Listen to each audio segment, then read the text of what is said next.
आज है 1 नवंबर और आज के दिन हर साल मध्य प्रदेश फाउंडेशन डे यानी कि मध्य प्रदेश स्थापना दिवस मनाया जाता है। क्या हुआ था आज के दिन? मध्य प्रदेश की स्थापना कैसे हुई? चलिए देखते हैं। Hello and welcome to learn with fun. और आज का वीडियो बहुत ही इंटरेस्टिंग होने वाला है।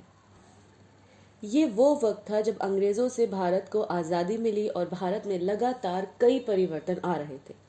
15 अगस्त 1947 जब 17 प्रोविंसेस और 565 प्रिंसली स्टेट्स थी। कुछ प्रोविंसेस इंडिया में आई, कुछ पाकिस्तान से जुड़ गई और कुछ प्रोविंसेस का बंटवारा करके आधा हिंदुस्तान और आधा पाकिस्तान को दे दिया गया। और प्रिंसली स्टेट की बात करें तो 565 में से लगभग 552 प्रिंसली स्टेट्स हिंदुस्तान में थी और 13 पाकिस्तान से जुड़ गई।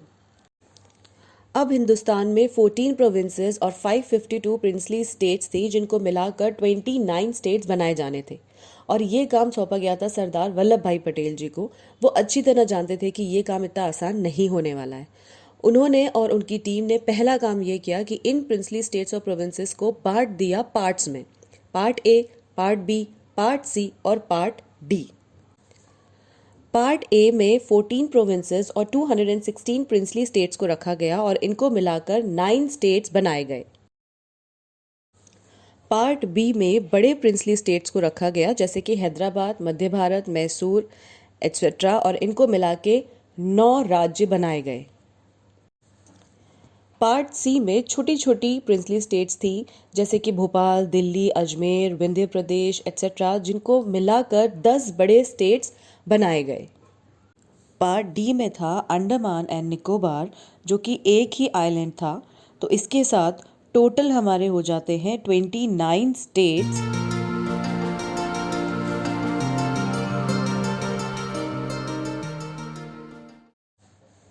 आइए एक बार मैप पर देखते हैं कि कौन सा एमपी रिलेटेड स्टेट कौन सी कैटेगरी में था। जैसे कि आप मैप में देख सकते हैं, category A, part A, B और सी आपको मैप में दिख रहे हैं। अब हम देखते हैं सिर्फ सेंट्रल प्रोविंस को, जिसमें 22 डिस्ट्रिक्ट्स और 5 डिवीजन्स थे और कैपिटल नागपुर थी। नेक्स्ट देखते हैं मध्य भारत, जिसकी 2 कैपिटल्स थी, ग्वालियर और इंदौर, और इसके गवर्नर थे शिवाजी राव सिंधिया। अब 2 कैपिटल्स की क्या ज़रूरत थी? वो इसलिए कि स्टेट में 2 बड़े प्रिंसली स्टेट्स थे, होलकर्स और सिंधियाज। दोनों का ईगो सेटिस्फाई करने के लिए, दोनों का मन और सम्मान रखने के लिए 2 कैपिटल्स बनाई गई। और भी काफ़ी वजह थी जिसकी वजह से 2 कैपिटल्स बनाई गई मध्य भारत में। अब बात करते हैं विंध्य प्रदेश की। इसको 2 पार्ट्स में बांटा गया था, बुंदेलखंड और बाघेलखंड। भोपाल भी एक छोटा सा अलग स्टेट था और इसके राजा थे हमीदुल्ला खान साहब, और ये चाहते थे भोपाल को अलग देश बनाना, पर काफ़ी स्ट्रगल के बाद भी भोपाल अलग देश नहीं बन पाया। और सरदार वल्लभ भाई पटेल जी और उनकी टीम की वजह से हमीदुल्ला खान साहब 1949 में इंस्ट्रूमेंट ऑफ एसेशन साइन करते हैं और भारत का हिस्सा बन जाते हैं। अब जो नया मुद्दा सामने उभर रहा था वो ये था कि लोग लिंग्विस्टिक बेसिस पे स्टेट्स रीऑर्गेनाइजेशन की डिमांड कर रहे थे, यानी कि भाषा के आधार पे स्टेट्स का पुनर्गठन। काफ़ी सोच विचार किया गया इस पे। डॉक्टर राजेंद्र प्रसाद जी ने एक कमेटी भी बनाई, एस.के. दर्जी की कमेटी, और इनको ये देखना था कि ये डिसीजन सही है कि नहीं, यानी कि लैंग्वेज के बेसिस पे, लिंग्विस्टिक बेसिस पे स्टेट्स बनने चाहिए या नहीं। आखिरकार इन्होंने मना कर दिया कि ऐसा नहीं होना चाहिए, पर उसके बाद लोगों ने इनके डिसीजन को एक्सेप्ट नहीं किया। फिर भारतीय राष्ट्रीय कांग्रेस ने एक और कमेटी बनाई, जेवीपी, ताकि एस.के. दर कमेटी के रिकमेंडेशंस की जांच की जा सके।